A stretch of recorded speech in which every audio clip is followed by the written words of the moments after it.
Hello friends, welcome to मातृत्व स्वस्थ channel. आज हम एमनियोटिक फ्लूइड के बारे में बात करेंगे।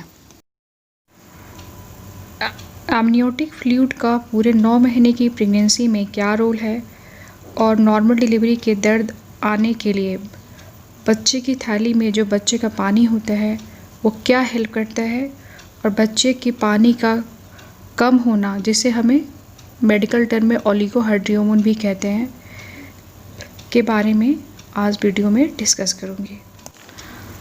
बच्चादानी में बच्चा के चारों तरफ एक तरल पदार्थ होता है जिसे एमनियोटिक फ्लूइड कहा जाता है। तो पूरे प्रेगनेंसी में एमनियोटिक फ्लूइड का क्या फंक्शन है? एमनियोटिक फ्लूइड एक शॉक एब्जॉर्बर की तरह काम करता है, यानी गर्भवती महिला जब भी पोस्चर चेंज करती है तो बच्चा भी माँ के पोस्चर के अनुसार फ्लूइड में अपनी मूवमेंट को एडजस्ट करता है। अगर पानी की सही मात्रा होती है तो बच्चा अच्छी तरह से घूम सकता है और बेबी की ग्रोथ में हेल्प करता है। बच्चे को हर तरह के इन्फेक्शन से बचाता है। अब ड्यूरिंग लेबर के बारे में बात कर लेते हैं कि एमनियोटिक फ्लूइड का नॉर्मल डिलीवरी में क्या रोल है। जो पानी की थैली होती है उसमें 2 लेयर होते हैं, एमनियोन एंड कोरियोन।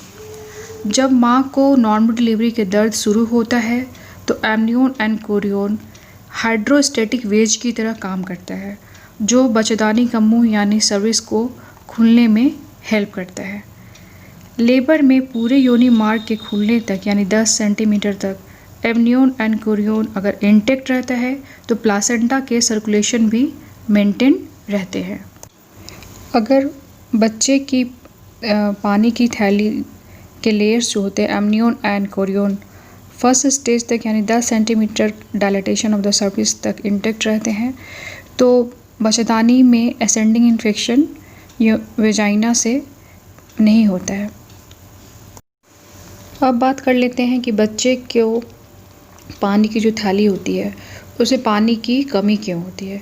तो मैं थोड़ा सा जो है सर्कुलेशन ऑफ एमनियोटिक फ्लूइड जो है उसके बारे में बताना चाहूँगी कि जो बच्चे का पानी का मेन सोर्स क्या है, कैसे बनता है पानी। तो जो पानी का मेन सोर्स है वो क्या है, प्लासेंटा है और बच्चे का पेशाब है। बच्चा के पेशाब से एमनियोटिक फ्लूइड बनता है और बच्चे के स्किन से। उसके बाद जो है बच्चा उस पानी को पी जाता है और पीता है, फिर उसका क्या होगा, वो जाएगा आंत में, उसे वहाँ से ऑब्जॉर्प्शन होगा, फिर ब्लड में आएगा, फिर लंग में भी एक्सचेंज होते हैं फ्लूइड के, फिर वो वापस प्लासेंटा के थ्रू ये सीक्रेट हो जाते हैं। तो ये एक सर्कुलेशन ऑफ एमनियोटिक फ्लूइड है। तो कहीं पे भी अगर ऑब्स्ट्रक्शन होगा तो पानी की कमी हो सकती है। तो माँ में भी कमी हो सकती है तो भी पानी का कमी हो जाएगा। बच्चे में कोई अगर कॉन्जेनाइटल एनोमली है तो भी पानी की कमी हो जाएगी। तो अगर 5 महीने में किसी को पानी का कमी आया है तो उसे लेवल 2 स्कैन कराना चाहिए।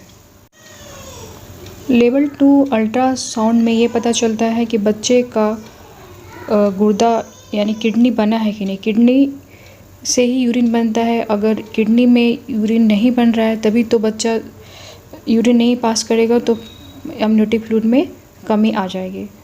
और माँ को अगर पोस्ट डेटेड प्रेगनेंसी है यानी 42 हफ्ते की प्रेगनेंसी है, या माँ को पानी की थैली थोड़ी थोड़ी लीक कर रही है ड्यू टू इन्फेक्शन, या माँ का ब्लड प्रेशर बहुत ज़्यादा बढ़ा हुआ है, या माँ को ऑटोइम्यून डिसऑर्डर है, या माँ कोई मेडिसिन ले रही है प्रोस्टाग्लैंडिन सिंथेज इनहिबिटर, तो भी पानी की कमी हो जाती है। जैसा कि आप सब जानते हैं कि वज़न का जो मेजरमेंट यूनिट होता है वो केजी होता है। जैसे बोलते हैं किसी का वज़न 60 केजी है, या हम दूध लेते हैं तो उसको लीटर मेजर करते हैं, 8 लीटर दूध, 1 लीटर दूध। उसी तरह जो बच्चे का पानी है उसका जो मेजरमेंट लेते हैं उसको एक इंडेक्स होता है जिसको बोलते हैं एमनियोटिक फ्लूइड इंडेक्स। और वो पूरे बच्चे को पानी को 4 क्वाड्रेंट में बांटा जाता है और हर क्वाड्रेंट को फिर मेजर करके उसको एडिशन किया जाता है। तो जो बच्चे का पानी का कम होना है उसको माइल्ड, मॉडरेट और सीवियर में बांटते हैं। अगर 8 to 10 सेंटीमीटर है तो उसे मॉडरेट ओलिगो मानते हैं, और अगर लेस देन 5 सेंटीमीटर है तो उसको सीवियर ओलिगो मानते हैं। तो नॉर्मल डिलीवरी में सीवियर ओलिगो अगर है बेबी को तो उससे बच्चे को फीटल डिस्ट्रेस होता है और बच्चा मेकोनियम पास कर देता है।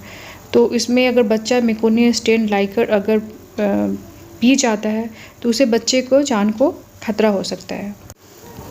अब बात कर लेते हैं कि बच्चे के पानी की थैली में पानी का कमी होना किस मंथ ऑफ प्रेगनेंसी में पता चल रहा है। अगर 8 महीने की प्रेगनेंसी में पता चल रहा है तो उसकी ट्रीटमेंट की जाती है और जैसा कि आप सभी जानते हैं RG-PRO शायद से दिया जाता है। उसमें L-आर्जिनिन होता है जिसको हम लोग देते हैं और पेशेंट को एडवाइस किया जाता है कि पानी ज़्यादा पिएं, नारियल पानी पिएं, घर में दाल का पानी पिएं, सूप पिएं, तो आपका बच्चे का पानी थोड़ा इम्प्रूव कर सकता है। लेकिन जो मेन काउज़ है उसको तो फाइंड आउट करना पड़ेगा कि बच्चे में कोई प्रॉब्लम तो नहीं है, माँ को हाइपरटेंशन तो नहीं है, माँ को अगर इन्फेक्शन है तो उसके लिए भी माँ को एंटीबायोटिक का कोर्स देना पड़ता है और उसका इलाज करवाना पड़ता है। कुछ गर्भवती महिलाओं में कोई रीज़न नहीं होता जिसको एक मेडिकल टर्म में इडियोपैथिक बोलते हैं। ना माँ में कमी होती है ना बच्चों में कमी होती है, तो भी बच्चे की थैली में पानी की कमी हो जाती है। तो कैसा लगा ये वीडियो? अगर वीडियो अच्छी लगी है तो लाइक करें, शेयर करें and subscribe my channel for genuine pregnancy information. Thank you, bye bye.